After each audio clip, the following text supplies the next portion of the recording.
Bonjour mes amis, j'espère que vous allez bien. Il y a un petit message que je vais partager avec vous aujourd'hui qui est tiré de la Bible sans être religieuse, hein, parce que c'est très intéressant la Bible. Il y a tellement de vérité dedans que souvent je vais chercher un peu pour faire des enseignements.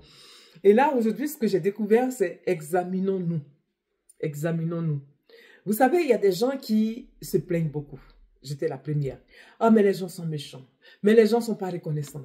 Mais les gens sont pas gentils. J'ai tout fait pour les gens. Ils sont pas reconnaissants. Les gens m'ont méprisé. Les gens. En fait, laissez-moi vous dire que les gens sont pas méchants. Les gens sont pas mauvais. Les gens sont pas le problème. Le problème, c'est vous. Voilà. Le problème, c'est vous. Pourquoi je vous dis ça? Parce que quand vous dites que vous avez été gentil, vous avez été bon avec les gens et puis ils n'ont pas été reconnaissants, ce n'est pas les gens, c'est vous. Pourquoi c'est vous? Parce que vous leur avez donné. Vous leur avez donné et ils ont pris ce que vous avez donné. Maintenant, ce qu'ils font avec, ça n'engage que eux. Vous voyez? C'est pour ça que ici on appelle à la sagesse et à la réflexion. La sagesse dans la vie est très important.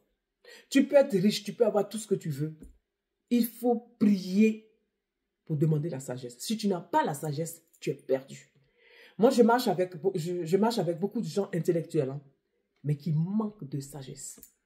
Beaucoup de gens qui font des recherches, qui sont bien, quoi, qui ont un bon statut hein, dans le monde, ici sur la terre.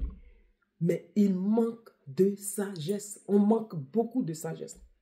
Et la sagesse fait que on fait les mêmes erreurs, les mêmes fautes, les mêmes choses. On les fait, on les refait. Or, la vie aussi, tant que tu n'as pas compris le message, la vie ne te laisse pas. Elle te ramène toujours les mêmes choses. Donc, c'est à toi de t'asseoir à un certain moment avec la sagesse et dire, mais attends, il y a un problème. À chaque fois, ça se répète plusieurs fois, c'est que ça ne peut pas être les gens. Le problème, c'est moi. C'est pour ça que Jésus disait dans Matthieu 16, il a demandé à ses disciples, pour vous, je suis qui? Et pour les autres, quand vous sortez, qu'est-ce que les gens disent de moi? C'était important pour lui de savoir aussi ce que les gens disent de lui. C'est très important. C'est pour ça qu'il faut même qu'on associe nos enfants. Il faut qu'à un certain moment, on demande à nos enfants, comment vous me voyez? Pour vous, qu'est-ce que je suis? Est-ce que je suis une référence? Je suis une influenceuse? Est-ce que vous allez vous référer à moi? Ou bien je suis une personne que vous ne voulez vraiment pas imiter? Qui suis-je pour vous? Qu'est-ce que je vous transmets? Aussi avec les amis. De temps en temps, appelons nos amis et demandons-leur, en toute sincérité, en toute honnêteté, dites-moi, comment vous voyez? Vous me voyez? Comment je suis?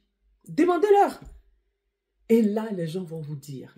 Parce que moi, en fait, à force de me plaindre et répéter les mêmes erreurs, d'ailleurs que je vais témoigner ici, j'ai fini par comprendre que c'est moi-même qui étais stupide. Et c'est moi qui manquais de sagesse. Je vous assure que quand après la réflexion, j'ai découvert que ce n'est pas les gens le problème et que c'était moi qui étais stupide et que c'est moi qui n'avais pas de sagesse, je vous assure que j'ai pleuré. J'ai pleuré. Je n'ai pas pleuré parce que les gens m'ont fait du mal. Pour finir, j'ai pleuré parce que je ne me voyais pas stupide. Pour moi, tout ce que je faisais était bien. Mais en fait, c'est la stupidité qui fait que tu fais et tu reprends les mêmes choses. Comme un adage qui disait que les mêmes causes apportent les mêmes effets. Donc, c'est la stupidité, en fait.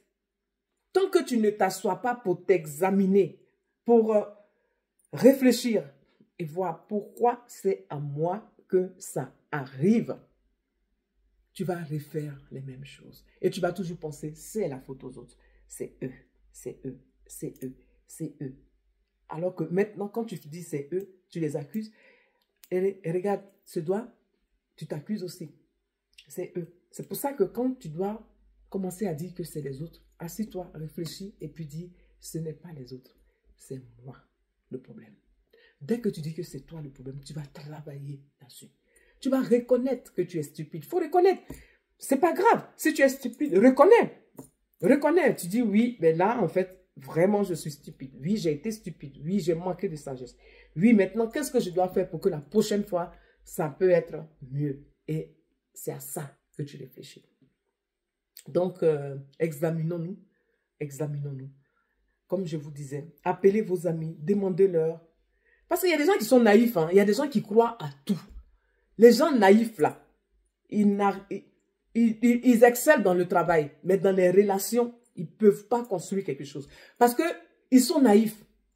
Ils sont manipulables, en fait. Voilà. Et ça aussi, c'est dangereux. Mais si tu ne t'assois pas pour faire le tour de toi-même, tu ne vas jamais savoir que tu es naïf. Oh, la naïveté, là. Ça, c'est encore un élément qui est très, très, très, très, très grave. Être naïf dans ce monde-là. Tu crois à tout. N'importe qui vient, tu fais confiance. Tu fais confiance à tout le monde. Tu crois en tout et tu fais confiance à tout le monde. Et les gens t'épuisent. Les gens te prennent ton énergie. Et si tu n'es pas assez fort, tu te renfermes.